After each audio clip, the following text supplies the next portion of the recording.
વાલા ભક્તજનો, આપણે 16 સંસ્કારની કથા શ્રવણ કરી રહ્યા છીએ.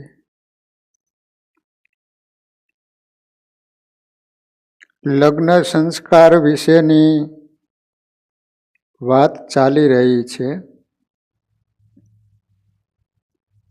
લગ્ન સંસ્કાર પાછળ ખૂબ ઉમદા હાર્દ છુપાયેલું છે. તેનું અંતિમ લક્ષ્ય છે જન્મ મરણથી જીવને છોડાવવો અને પરમપદની પ્રાપ્તિ કરાવી. અનુભવી વૈદ જેમ દર્દીને રોગ કરનાર પદાર્થ જ યોગ્ય દવાની માત્રા અનુપાન સાથે આપીને તેનાથી જ રોગ મટાડે છે, તેમ આર્ષદ્રષ્ટા ઋષિઓનું પ્રયોજન જીવને લગ્ન નિમિત્તે ભોગ દ્વારા ભોગથી છોડાવવાનું છે. વગડામાં જતા હોઈએ અને પગમાં કાંટો વાગે કે જો સોય વગેરે કોઈ સાધન સાથે ન હોય તો બુદ્ધિશાળી વ્યક્તિ કાંટા વડે કાંટો કાઢીને બંનેને ફેંકી દેશે. લગ્ન સંસ્કારનો મુખ્ય આશય જીવને નિર્વાસની કરવાનો છે. ગૃહસ્થાશ્રમમાં જઈને વાસનાથી છૂટવાને બદલે તેમાં વધુ બંધન પામનારને શાસ્ત્રકારોએ મહામૂર્ખ કહ્યો છે. લગ્નનું બીજું નામ છે વિવાહ. વિવાહ એટલે આમ તો 20 જાત, 20 પ્રકારનો વાયરો, કેટલાય ઠરડાય, કેટલાય મરડાય, લોકોના ધડ ઉપર માથું ન હોય, કામ જુઓ તો ખરેખર કાંઈ નહીં ને છતાં કોઈને જવાબ આપવાની પણ ફુરસદ ન હોય. દરેક પોતાની ધૂનમાં દોડ્યા જ કરતા હોય. લગ્નનું ભૂત બધાયને ધાંધણિયા ધૂણાવે. આવા વખતે લગ્નનું હાર્દ અને એની વિધિઓનું રહસ્ય કોણ કહે અને કોણ સાંભળે? લગ્ન વિધિ કરાવનાર પૈકીના મોટા ભાગના લગ્નનો યથાર્થ ઉદ્દેશ જાણતા હોતા નથી. ફરજ કે આજીવિકાના સાધન રૂપે ચીલા ચાલુ વિધિ કરાવી ઝટ છૂટા થવાનું શોધતા હોય છે. તો વળી કેટલાક સિદ્ધાંતનિષ્ઠ ભૂદેવોની ભાવના બહુ ઊંચી હોય છે. તેઓ સાંગોપાંગ વિધિ કરાવી અને તેના સંકેતાર્થો બતાવવાની ઈચ્છા રાખતા હોય, પણ તે વખતે એનું પ્રવચન સાંભળવાને સમજવાને પણ કોઈની તૈયારી હોવી જોઈએ ને. ધાર્મિક વિધિઓથી મોટા ભાગના લોકો જલ્દી જાન છૂટવાનો પ્રયત્ન કરતા હોય છે. વળી વિડીયોગ્રાફી, રિસેપ્શન, નાચગાન વગેરેમાં ગમે એટલો સમય જાય છતાં લોકોને કંટાળો આવતો નથી. આ બધી મનોરંજનની પ્રવૃત્તિઓ માટે વધુ વખત મળી રહે એ માટે કેટલાક ડાપણ દ્વારા ભૂદેવોને પણ જેમ બને એમ જલ્દી વિધિ પૂરો કરવાની આગોતરી સૂચના આપી દેતા હોય છે. વહેલા છૂટા થવામાં ભૂદેવોનું શું જાય? તે બધી વિધિઓનું શક્ય હોય ત્યાં સંક્ષિપ્તીકરણ કરી નાખે. સરવાળે જે કાંઈ નુકસાન જાય તે વર કન્યા અને એના માત પિતા એ ભોગવવાનું રહે છે. લગ્ન વિધિઓ બરાબર થાય નહીં, પરિણામે દાંપત્ય જીવન પણ બેસુરું બને છે. દેવો, ગ્રહો, નક્ષત્રો વગેરેની યથાર્થ પૂજા વિધિ કરી સુખી દાંપત્ય જીવન માટે તેઓની જે પૂર્ણ પ્રસન્નતા મેળવવાની હોય એમાં કચાશ રહી જાય છે. પરિણામે વિધિ વિધાનોનું પૂરું ફળ મળતું નથી. આજે સમાજમાં મોટા ભાગના દાંપત્ય જીવનમાં જોવા મળતો અસંતોષને અજંપાનું કારણ વિધિની કચાશ છે. પરંતુ આ બધું સમજનાર અને આ દિશામાં વિવેક બુદ્ધિથી વિચારનાર વર્ગ દિન પ્રતિદિન ઘટતો જાય છે.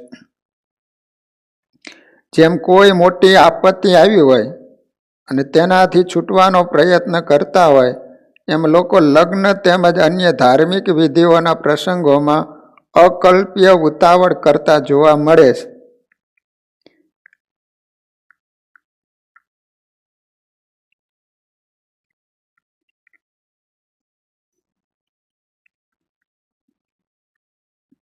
ધાર્મિક વિધિ જલ્દી પૂરી કરાવી પછી લોકો વધુમાં વધુ સમય મોજ મજા પાછળ વેડફતા હોય છે.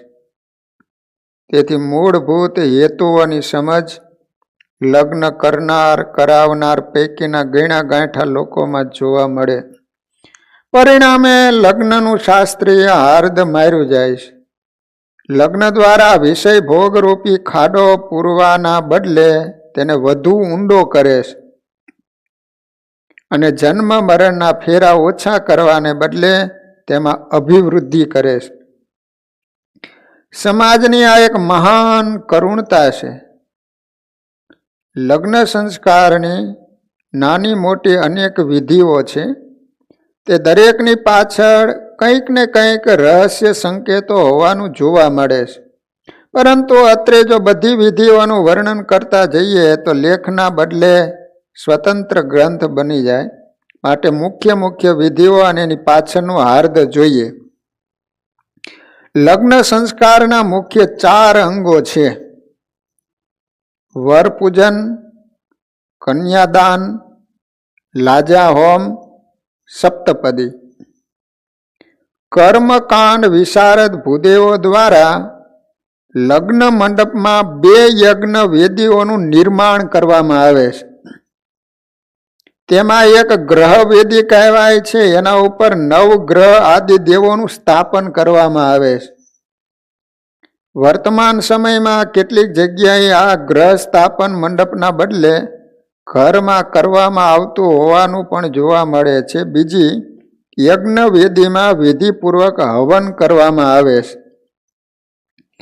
પ્રારંભિક પૂજન પછી કન્યાના પિતા વરનું ચરણ પ્રક્ષાલન કરી વિધિવત પૂજન કરીને તેને લગ્ન મંડપમાં પૂર્વ અભિમુખે યજ્ઞ વેદી સમક્ષ યોગ્ય આસન ઉપર બેસાડે. વરનો પગ ધોવે, ખબર છે ને? પછી મધુપર્ક વગેરે વિધિઓ કરવામાં આવે છે. પછી વર અને કન્યાના પિતા એક શંખમાં ધ્રો નામની વનસ્પતિ, ધ્રો આવે ને ઘાસ, અક્ષત એટલે ચોખા, પુષ્પ વગેરે સૌભાગ્ય દ્રવ્ય વાળું જળ ભરીને પોતાનું ગૌત્ર, પ્રવર, શાખા વગેરેનું બધા સાંભળે એમ ઊંચા સ્વરથી 3 પેઢી સુધીનો 3 વાર નામ નિર્દેશ કરે છે. જેથી કન્યા કે વરની જ્ઞાતિ વગેરેમાં કોઈને કાંઈ શંકા કે સંદેહ હોય તો દૂર થાય અને કદાચ કોઈ વાંધો વચકો નીકળે તો લગ્ન વિધિ ત્યાં જ અટકાવી દેવામાં આવે છે. આ વિધિ પૂરો થયા પછી કન્યાના પિતા અથવા તો જે કન્યાદાન કરવાના હોય તે જમણા હાથનો અંગૂઠો વરના હાથમાં આપીને પછી તેના ઉપર શંખમાં રહેલા જળથી અભિષેક કરી કન્યાદાનનો સંકલ્પ કરે છે. કન્યાદાનનું શાસ્ત્રોમાં અનંત ગણું પુણ્ય બતાવ્યું છે. કન્યા એક દાન કહેવાય છે. કન્યાદાન કરનારની હદગત ભાવનાઓ અભિષિક્ત જળ દ્વારા અભિવ્યક્ત થાય છે. આ વિધિ પૂરી થયા પછી વર દ્વારા લાજા હોમ કરવામાં આવે છે. પછી કન્યાનો ડાબો પગ પથ્થરની એક શિલા ઉપર રખાવી પથ્થરની જેમ ગ્રહસ્થાશ્રમમાં દ્રઢ અને અવિચલ રહેવાનો સંકલ્પ કરાવવામાં આવે છે. પછી વર વધુ અગ્નિની સાક્ષીએ 4 ફેરા ફરે છે. પહેલા 3 ફેરામાં સ્ત્રી અને છેલ્લા ફેરામાં પુરુષ આગળ ચાલે છે. ધર્મ અર્થ અને કામ એ ત્રિવિધ પુરુષાર્થમાં સ્ત્રીને આગેવાની સોંપવામાં આવે છે. અર્થાત ધર્મ કાર્યો કરવા, ઘર કુટુંબ મિલકતની સાચવણી કરવી, પતિ અને એના સંબંધીઓને યથાયોગ્ય સંભાવના કરવી, પતિનું બધી રીતે મનોરંજન કરી દેવ બુદ્ધિથી એની સેવા કરવી. ચોથો ફેરો મોક્ષ માટેનો છે, તેની આગેવાની પુરુષને સોંપવામાં આવે છે. એવું હોય છે. ગૃહસ્થાશ્રમની ધર્મ અર્થ અને કામ સંબંધી 3 જવાબદારી સ્ત્રી વહન કરે છે, જ્યારે મોક્ષ આત્મકલ્યાણ સંબંધી જવાબદારી પુરુષો નિભાવવાની હોય છે. 3 ફેરામાં પુરુષ આગળ હોય ને, ચોથા ફેરે સ્ત્રી આગળ હોય. તેને પરલોક શુદ્રે સંસ્કાર ચક્રથી છૂટી શકાય તેવા કાર્યો કરવાના હોય છે. પોતાનો અને પોતાને કાંડું સોંપનાર સ્ત્રીનો ઉદ્ધાર જે પુરુષ ન કરી શકે તે મહાન દોષનો ભાગીદાર બને છે. સ્ત્રીમાં પુરુષ કરતા શ્રદ્ધા વગેરે ધર્મ ભાવના અનેક ગણી હોય છે, પરંતુ એમાં કામ સ્વાષ્ટ ગુણ સ્મૃત કામના 8 ગણી હોય છે, અર્થાત અધિક તૃષ્ણા હોય છે. માટે તે મોક્ષમાં સ્વયં અગ્રેસર થઈ શકતી નથી.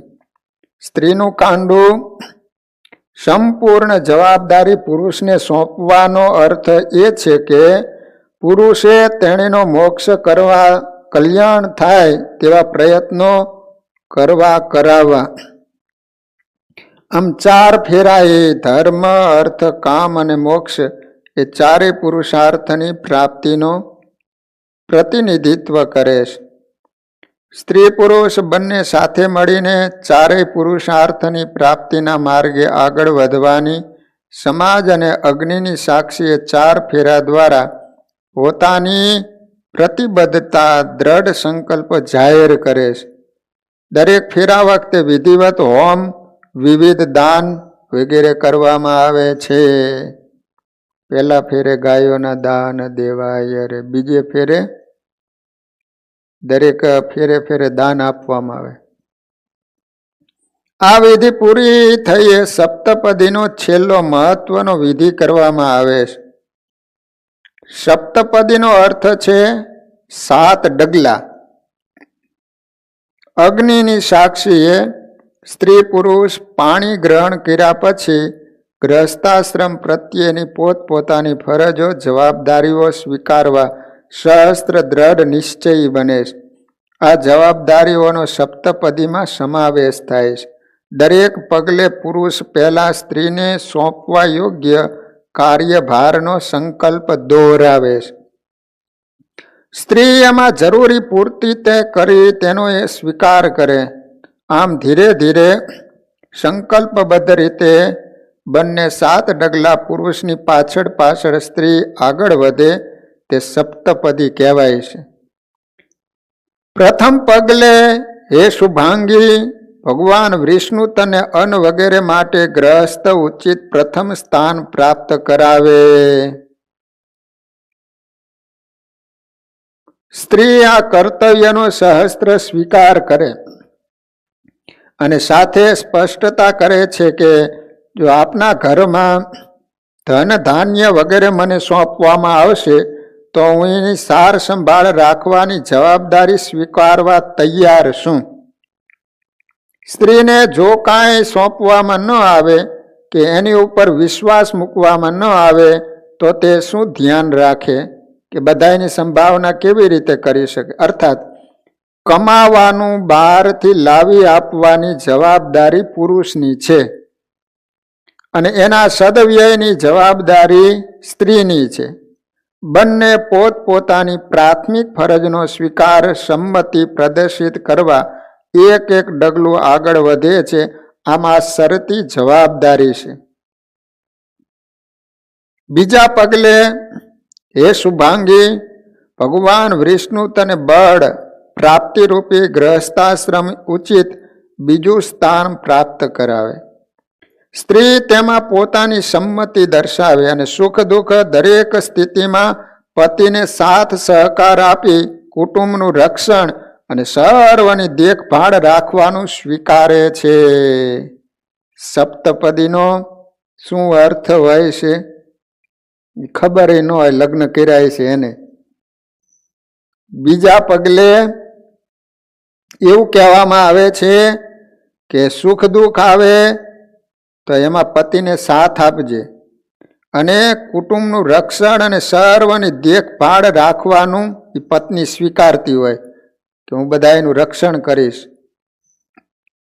તન મનથી શક્તિ સંપન્ન દંપતી જ ગૃહસ્થાશ્રમ અને સમાજ જીવનનો સાચો આધાર છે. બંને એટલા સશક્ત હોય કે ગમે એવી પરિસ્થિતિમાં પણ નાસીપાસ ન થાય અને તેઓ હસતા મુખે સામનો કરી શકે. મુશ્કેલી વખતે બંને એકબીજાના પૂરક મદદરૂપ બને. ત્રીજા પગલે હે શુભાંગી, ધન સંપત્તિ માટે ભગવાન વિષ્ણુ તને ગૃહસ્થાશ્રમ ઉચિત સ્થાનની પ્રાપ્તિ કરાવે.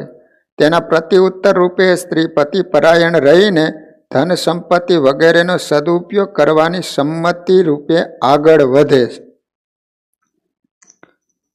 ચોથા પગલે હે શુભાંગી, સાંસારિક સુખ પ્રાપ્તિ માટે ભગવાન વિષ્ણુ તને ગૃહસ્થાશ્રમ ઉચિત ચોથું સ્થાન પ્રાપ્ત કરાવે. સંસારમાં રહીને અનેકવિધ કષ્ટો વેઠવા છતાં જો સંસાર સુખ ન મળે તો સંસાર જીવન નીરસ બની જાય છે. દરેક વ્યક્તિનું લક્ષ્ય સુખ પ્રાપ્તિ છે. સંસાર સુખ પ્રદાત્રી સ્ત્રી છે, તેથી ભગવાન તેનામાં યોગ્યતા આપે એ માટેની કામના કરવામાં આવે. સ્ત્રી એમાં પોતાનો સૂર પુરાવે અને પોતે શૃંગારના વિવિધ પ્રસાધનો દ્વારા પતિનું મનોરંજન રૂપ આરાધન કરવાની સંમતિ રૂપે એક પગલું આગળ વધે છે. પાંચમા પગલે હે શુભાંગી, પશુઓ વગેરેની રક્ષા કરવાનું ભગવાન વિષ્ણુ તને ગૃહસ્થાશ્રમ ઉચિત પાંચમું સ્થાન પ્રાપ્ત કરાવે.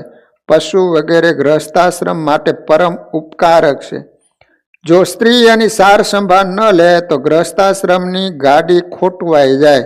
સ્ત્રી એમાં પોતાની સંમતિ દર્શાવી અને આગળ વધે છે.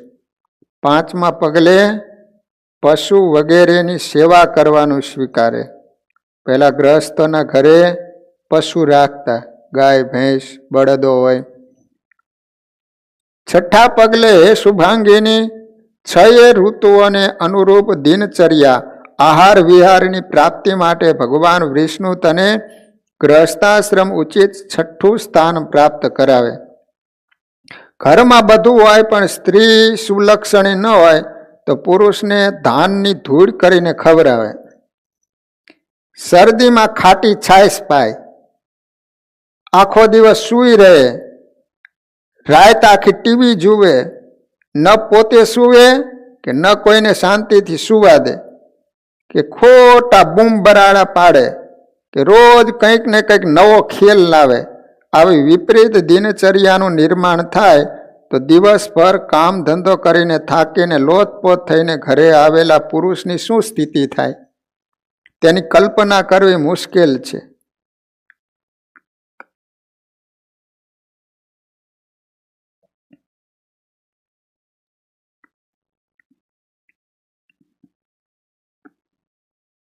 શાસ્ત્રોમાં ઘરને દુનિયાનો છેડો કહ્યો છે.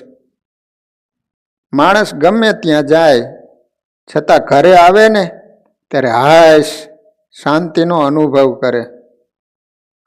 ઘર એ દિવસભરનો થાક ભૂલવા માટેનું સ્થાન છે.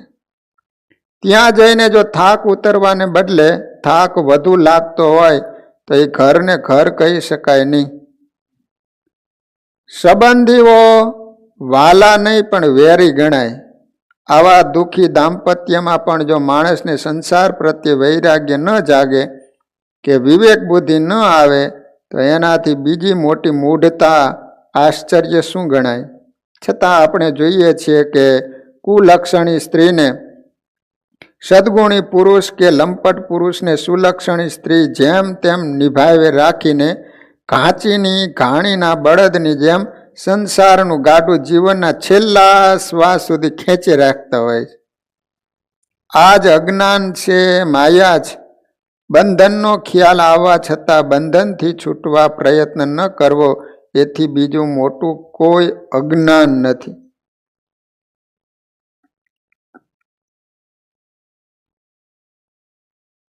એક વખત એક આદરણીય સત્સંગી બાપા કહે, સ્વામી, સંસાર બહુ ખારો છે, હવે ક્યાં જઈએ? તે સાંભળીને હસવું આવી ગયું. કહ્યું કે બાપા, પેલા મીઠો મધ જેવો લાગતો સંસાર હવે ખારો કેમ થઈ ગયો? અને ખરેખર ખારો જ લાગતો હોય તો છોડીને અમારી સાથે આવી જાઓ. બાપા ચૂપ થઈ ગયા. તેથી સંતોએ કહ્યું છે કે સંસારીનું સુખ એવું, ઝાંઝવાના જળ જેવું, પરણીને રંડાવું પાછું રે.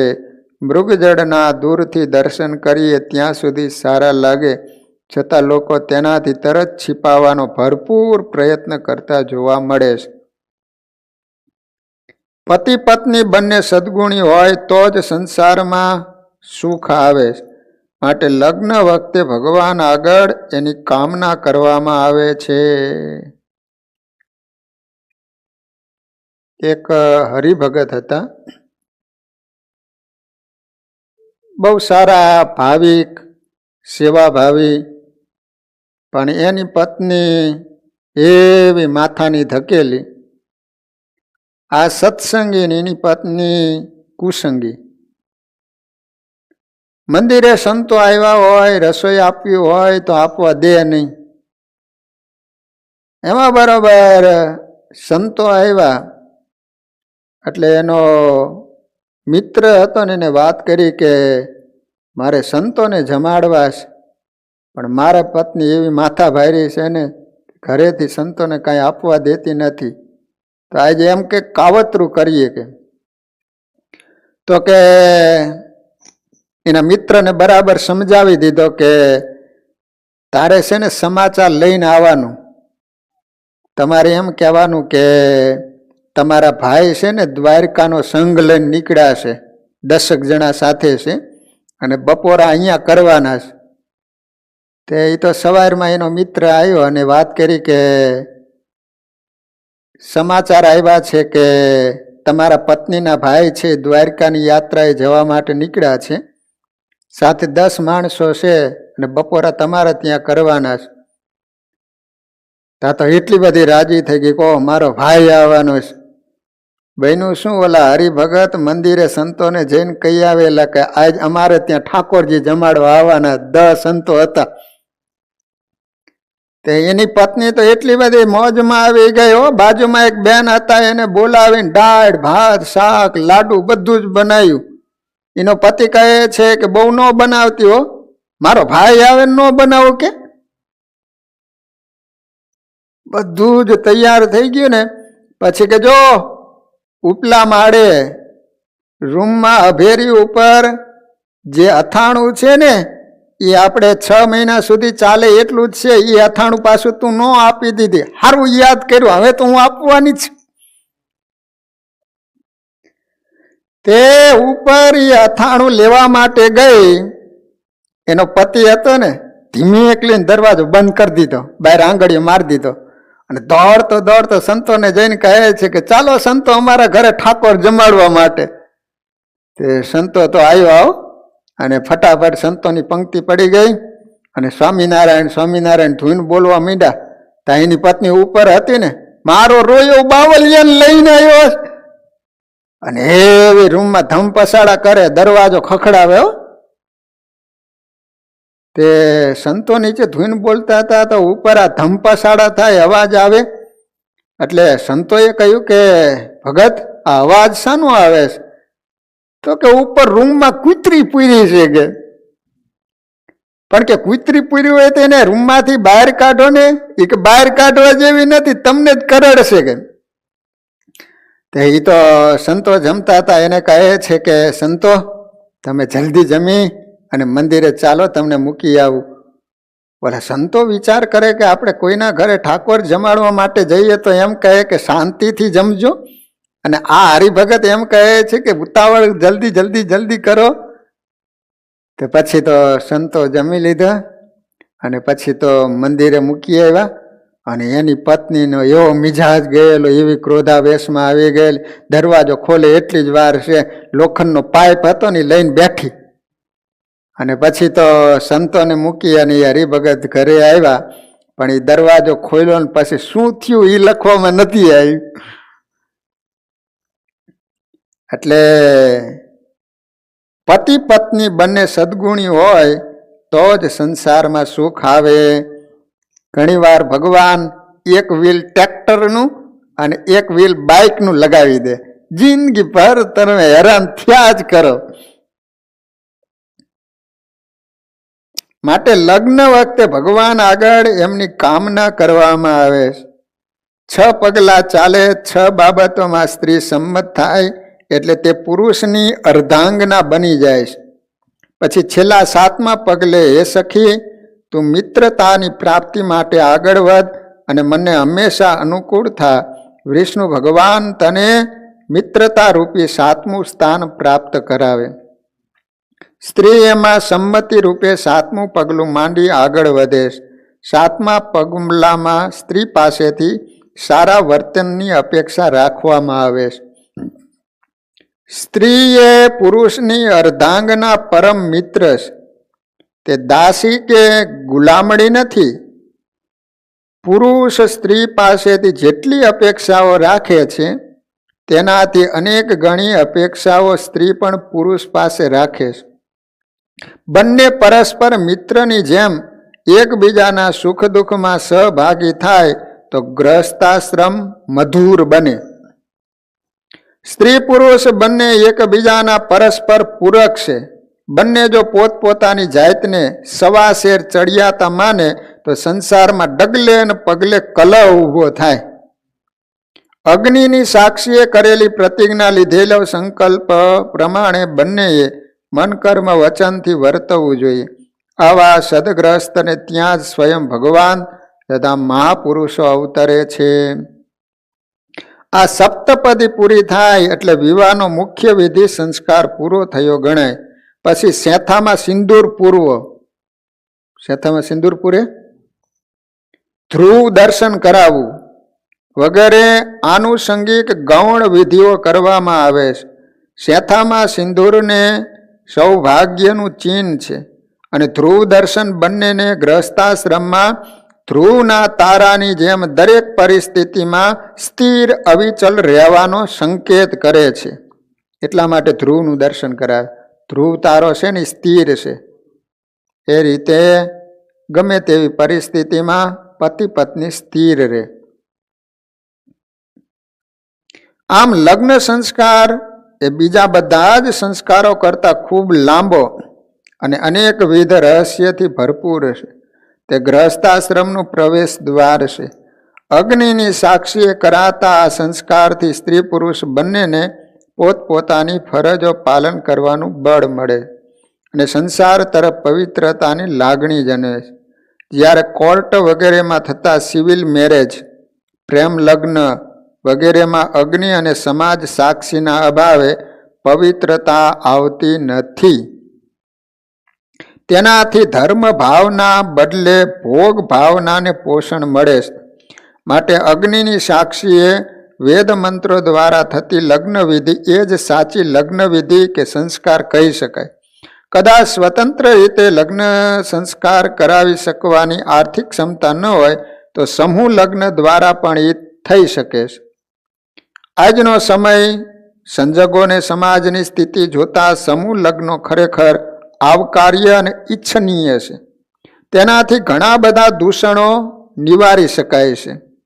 અત્યારે સમૂહ લગ્ન કરે છે ને, એમાં ઘણા બધા ખર્ચા બચી જાય. કારણ કે એક સાથે 50 કે 100 લગ્ન હોય તો એક સાથે બધાનું જમવાનું બનાવે એટલે હાવ ખર્ચો ઓછો થાય. એટલે હવે સમૂહ લગ્ન કરાવે છે એ બહુ સારું છે. હિન્દુ ધર્મના 16 સંસ્કારો પૈકીનો એક સંસ્કાર, એનું નામ છે વાનપ્રસ્થ સંસ્કાર. ખરેખર તો વાનપ્રસ્થ એ સંસ્કાર કરતા એક આશ્રમ તરીકે વધુ પ્રચલિત છે, પરંતુ ગ્રહસ્થાશ્રમની સમાપ્તિ અને વાનપ્રસ્થાશ્રમની શરૂઆત સૂચવતા વિધિરૂપે એને એક સંસ્કાર કહી શકાય. ગ્રહસ્થાશ્રમનું મુખ્ય લક્ષ્ય છે વ્યક્તિએ પોતાના તથા પોતાના પરિવારના સુખ સુવિધાઓ માટે પ્રયત્નો કરવા અને ધીરે ધીરે સંસારના ભોગોથી વિરક્ત થવું. માણસનો જન્મ ઘાંચીની ઘાણીની જેમ સંસારનો ભાર જીવનભર ઢળતા ઢળતા મરી જવા માટે નથી થયો. ગ્રહસ્થાશ્રમ એ વિષયોમાં દોષ દર્શન માટે જ. વિષયોની અસારતા સમજાય પછી એને છોડી દેવાનો. હિન્દુ સંસ્કૃતિમાં સમગ્ર મનુષ્ય જીવનને 4 સરખા હિસ્સાવાળા 4 ભાગમાં વિભક્ત કરવામાં આવ્યું. પ્રથમ તબક્કો બ્રહ્મચાર્યાશ્રમ છે, તેમાં વિદ્યા મેળવવામાં આવે છે. તે પૂર્ણ થયા પછી જીવનનો બીજો તબક્કો ગ્રહસ્થાશ્રમ શરૂ થાય. તેમાં સંપત્તિ મેળવવાની અને ધર્મ મર્યાદામાં રહીને વિષય ઉપભોગ કરવાનો. પછી જીવનનો ત્રીજો તબક્કો શરૂ થાય, એને વાનપ્રસ્થ કહે છે. તેમાં વ્યક્તિએ પોતાની પ્રવૃત્તિનું લક્ષ્ય બદલવાનું, સાંસારિક કૌટુંબિક પડોજણોથી નિવૃત્ત થઈ પોતાના સમય શક્તિનો ઉપયોગ સમાજ રાષ્ટ્રના ભલા માટે કરવાનો. વાનપ્રસ્થાશ્રમમાં પ્રવૃત્તિ છૂટતી નથી, પરંતુ એનું લક્ષ્ય બદલી જાય છે. વાનપ્રસ્થાશ્રમી કૌટુંબિક જવાબદારીઓમાંથી નિવૃત્તિ લે. એનો અર્થ એ નથી કે નિષ્ક્રિય બની જાય. દરેક વ્યક્તિએ સમાજ રાષ્ટ્ર ધર્મ પ્રત્યે પણ પોતાની ફરજ અદા કરવાની હોય છે, કારણ કે વ્યક્તિના સર્વાંગી વિકાસમાં સમાજનો બહુ મોટો હિસ્સો છે. સમાજનું ઋણ ઇષ્ટાપૂર્ત વાવ તળાવો ખોદાવા, વૃક્ષારોપણ કરવું વગેરે સમાજના સમગ્ર માનવ જાતિના ભલા માટે કરવામાં આવતા સામાજિક કાર્યો દ્વારા સૂચવી શકાય. શાસ્ત્રકારોએ આ માટે માનવ જીવનકાળનો 4થો ભાગ ફાળવ્યો છે. વાનપ્રસ્થીએ કુટુંબ પરિવાર છોડીને ક્યાંય જવાની જરૂર નથી. એ ઘરમાં રહે, તે અનુકૂળ પડે ત્યાં રહે, પણ તે પરોપકારમય જીવન જીવે ખાસ મહત્વનું છે. 50 વર્ષ સુધી સંસાર માટે તમે પ્રવૃત્તિ કરી, 50 વર્ષ પછી ભલે તમે ઘરમાં જ રહો, પણ તમે સમાજ માટે રાષ્ટ્ર માટે કંઈક ઉપયોગી બનો. હાવ નિષ્ક્રિય ફક્ત બેસી નથી રહેવાનું. વાનપ્રસ્થાશ્રમ સંસ્કાર વખતે કૌટુંબિક જવાબદારીઓ સંતાનોને સોંપી દેવામાં આવે છે. પછી કૌટુંબિક જવાબદારીઓમાંથી સંપૂર્ણ મુક્ત થઈ જાય. ભારતીય જીવન પરંપરાની આ ભવ્યતાનું વર્ણન કરતા કવિ કાલિદાસે રઘુવંશમાં મહાકાવ્યમાં લખ્યું છે કે શૈશવે અભ્યસ્ત વિદ્યાનામ યૌવને વિષયેષિણામ વાર્ધક્યે મુનિવૃત્યાનામ યોગસ્યાંતે તનુ ત્યજામ. અર્થાત બાળપણમાં વિદ્યાભ્યાસ, યુવાનીમાં વિષય ભોગ, વૃદ્ધ અવસ્થામાં ઋષિ મુનિ જેવું પરોપકારી જીવન અને જીવનના છેલ્લા તબક્કામાં સંન્યસ્ત તપ ત્યાગમય યોગી જેવું જીવન જીવીને દેહ ત્યાગ કરતા. આ આદર્શ ફક્ત કોઈ ગરીબ કે ભિક્ષુકો માટેના નથી. રઘુવંશના રાજાઓ પણ એનું યથાર્થ પાલન કરતા. અર્થાત રાજા હોય કે રંક, દરેક વ્યક્તિએ જીવનની અડધી ઉંમર વટાવીને આયુષ્યના ત્રીજા તબક્કામાં પહોંચે ત્યારે કૌટુંબિક જવાબદારીઓમાંથી સ્વેચ્છા છૂટ થઈ જવું જોઈએ. છોકરા કે વહુઓ તિજોરીની ચાવી ખૂંચવી લે એ પહેલાં એના હાથમાં સોંપી દેવી જોઈએ, તો જ જીવનનું ગૌરવ જળવાય છે.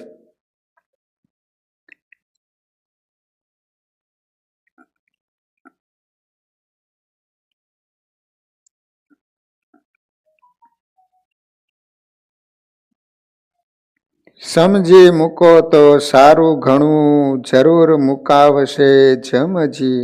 નિષ્કુળાનંદ કહે નહીં મટે સાચું કહું ખાય સમજી.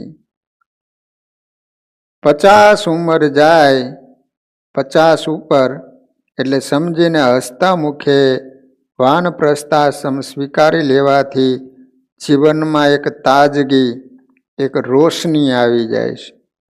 કોઈ પરાણે છોડાવે એના પહેલાં સમજુ માણસોએ સાંસારિક જવાબદારીઓ છોડી દેવી જોઈએ. એક ગામમાં એક બાપા છે, છોકરાના છોકરા છે, બધા સારા સ્વભાવના, પણ ભાભાની જીભ કુવાડા જેવી. ઘરમાં બધે બિનજરૂરી માથાકૂટ કર્યા કરે અને ધાર્યું ન થાય ત્યારે દીકરા વહુઓને ગાયડો રમાવે. તે પણ 1-2 વખત બહુ દુઃખી થઈને મારી પાસે આવ્યા, તેમને મેં બહુ સમજાવ્યો, પરંતુ હજુ એને વાત ગળે ઉતરતી નથી. એટલે હળધૂત થઈને મૃત્યુની પ્રતીક્ષામાં સમય વ્યતીત કરે છે.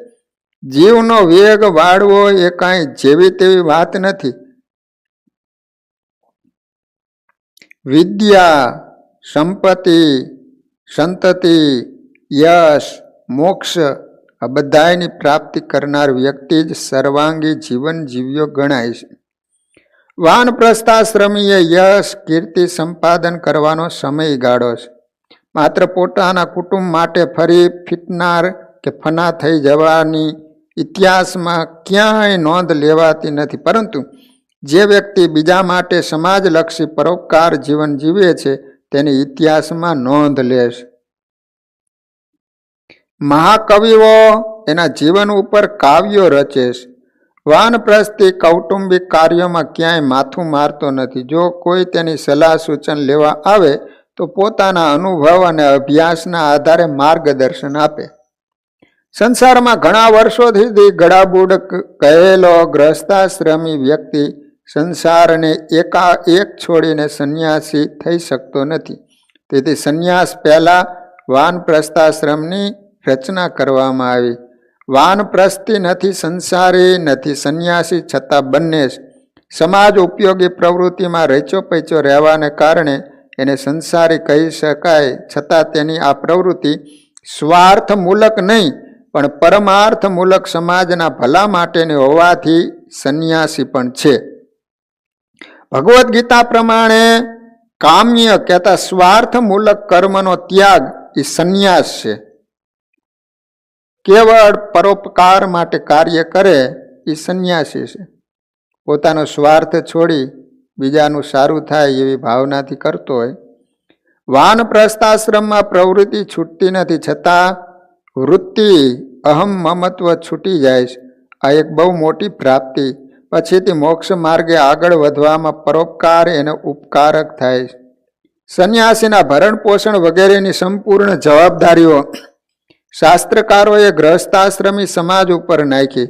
વાનપ્રસ્થાશ્રમમાં જે વ્યક્તિએ સમાજના ભલા માટે પોતાના જીવનનો 3જો ભાગ સમર્પિત કર્યો હોય તેને સમાજ પૂજે, સન્માન કરે, સંભાળ રાખે એ સ્વાભાવિક છે. માણસ પોતાના ઉપર કરેલા ઉપકારનો બદલો મહત ઉપકાર કરીને ચૂકવે છે.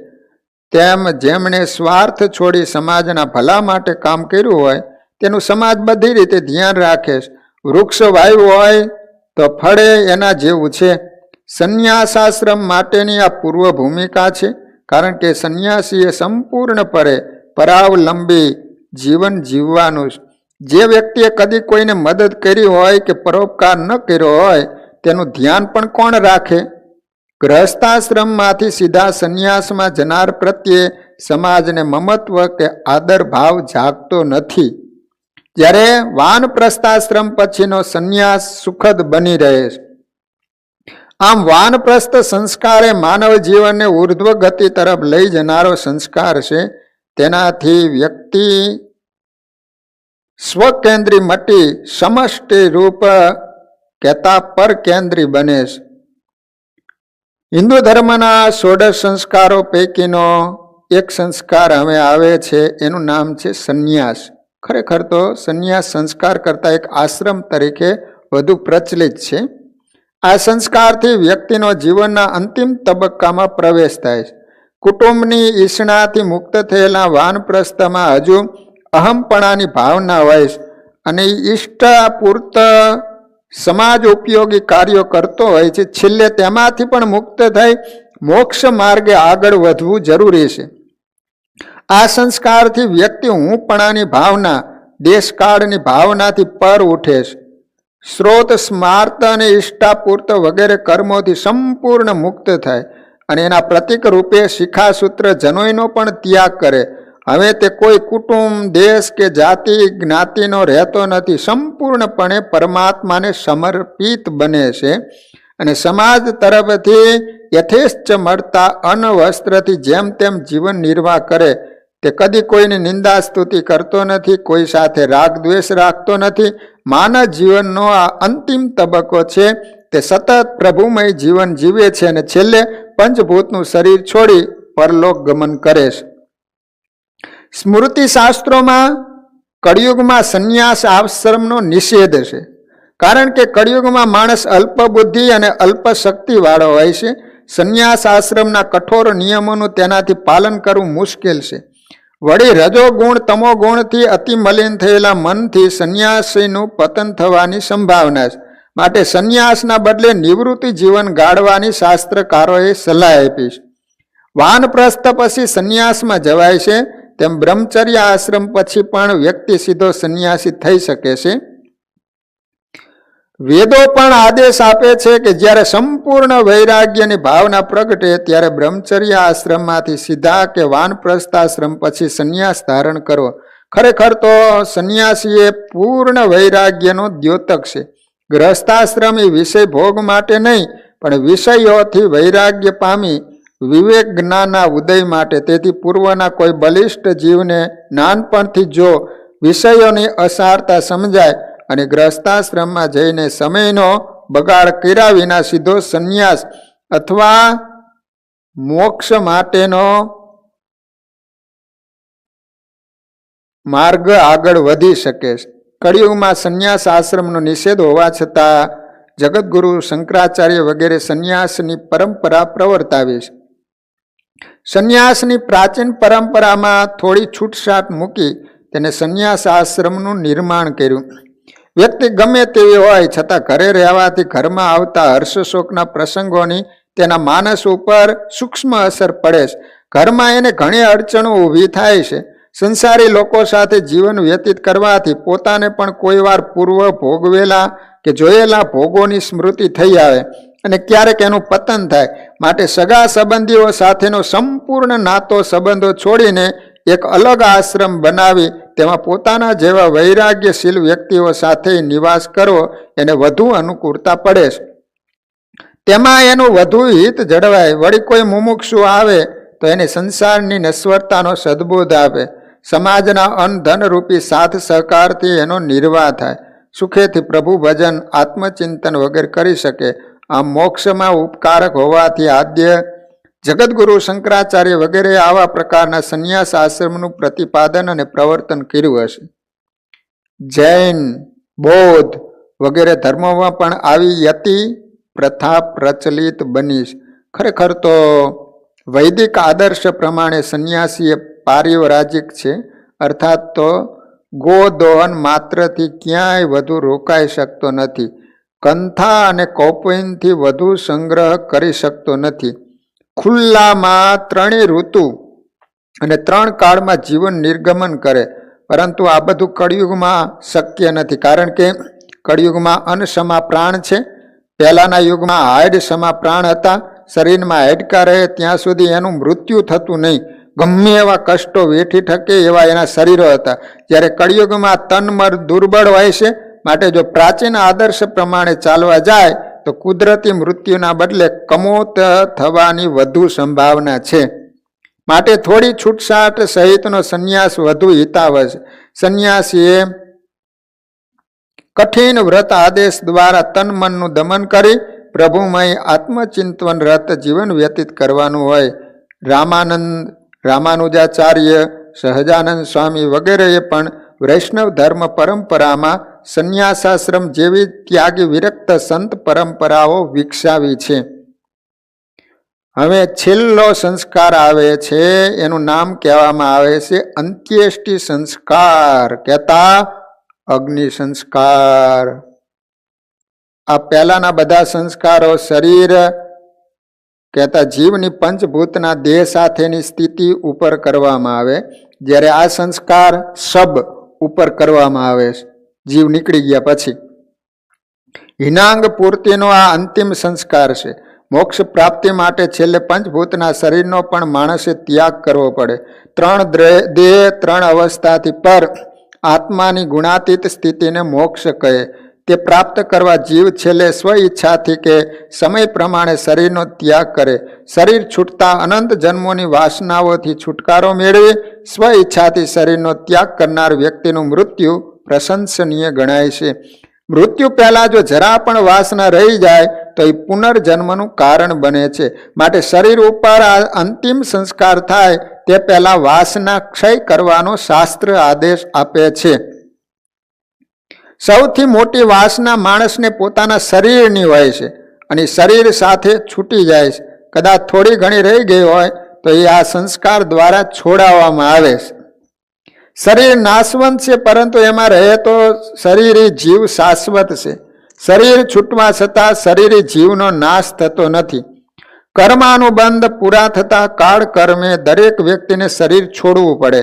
શરીર છતાં શરીરની વાસના છૂટી ગઈ હોય, સંપૂર્ણ નાશ પામી ગઈ હોય તેવી વ્યક્તિની વાત જુદી, પરંતુ થોડી પણ શરીરની વાસના રહી ગઈ હોય તે શરીરનો સંપૂર્ણ નાશ ન થાય ત્યાં સુધી જીવને બંધન કરે છે, રોકી રાખે છે, પરલોક ગમનમાં અંતરાય ઊભો કરે. માટે વાસના સંપૂર્ણ ક્ષય થાય માટે શાસ્ત્રકારોએ જીવ શરીર છોડી દે પછી શરીરનો સંપૂર્ણ નાશ કરવાનો આદેશ આપ્યો છે. તેથી એને અગ્નિ સંસ્કાર પણ કહે છે. અર્થાત શરીર છેલ્લે રાખ થઈ જનારું છે. વિશ્વના દરેક દેશોમાં કોઈને કોઈ રૂપમાં આ સંસ્કાર થતો જોવા મળે.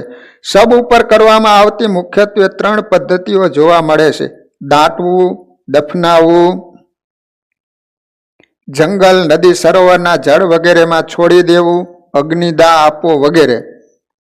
હિન્દુ ધર્મમાં સંન્યાસીઓના શબને દફનાવવાની અને સંસારીને અગ્નિદાહ આપવાની પ્રથા વધુ પ્રચલિત છે.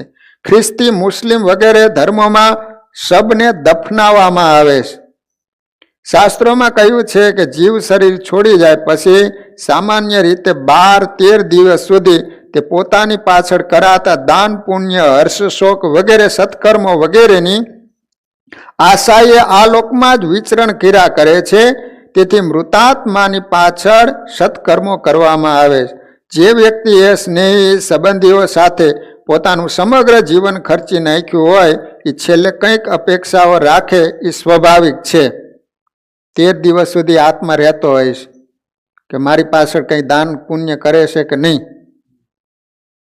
મૃતાત્માનું શરીર છૂટી જવા છતાં એની શરીર સંબંધી સૂક્ષ્મ વાસના છૂટતી નથી. તેથી તે છોડાવવા એના શરીરને અગ્નિદાહ આપવો જરૂરી છે. શરીરનો પોતાની સામે જ અગ્નિમાં નાશ થતો જોઈને જીવને શરીરની આશા સંપૂર્ણપણે છૂટી જાય છે. જે વસ્તુ તદ્દન નાશ પામી ગઈ હોય એની આશા રહે નહીં એ સ્વાભાવિક છે. જો શરીરને દફનાવવામાં આવે તો જ્યાં સુધી એનો સંપૂર્ણ નાશ ન થાય ત્યાં સુધી જીવને એની આશા છૂટતી નથી. પોતાના શરીરને સડી કે કોહવાઈને નાશ પામતું જોઈને એને પારાવાર દુઃખ થાય. કોઈ માણસને રીબાવીને મારવા કરતા એક જ ઝાટકે મારવાનું કામ લોક અને શાસ્ત્ર દ્રષ્ટિએ ઉત્તમ ગણાય. અગ્નિદાહમાં તુરંત મૃતદેહનો નિકાલ થાય, જ્યારે દફનમાં લાંબા ગાળે એનો નાશ થાય છે. શરીરની આશા છૂટ્યા પછી પોતાની પાછળ થતા સત્કર્મનું ફળ લઈ અને જીવ પરલોક ગમન કરે. માટે શરીરના અંતિમ સંસ્કાર રૂપે હિન્દુ ધર્મશાસ્ત્રોએ અગ્નિદાહનો આદેશ આપ્યો છે. તો આ રીતે ભક્તજનો હિન્દુ સંસ્કૃતિમાં જે 16 સંસ્કારો એનું આપણે શાસ્ત્ર પ્રમાણે શ્રવણ કર્યું. અહીંયા કથાનો સમય પૂરો. હરિસ્મરણ સાથે કથાને વિરામ. શ્રીપતિમ શ્રીધરમ સર્વદેવેશ્વરમ ભક્તિધરમ આત્મજમ વાસુદેવમ હરિ માધવમ કેશવમ કામદમ કારણમ સ્વામિનારાયણ નીલકંઠમ ભજે સહજાન મહારાજની.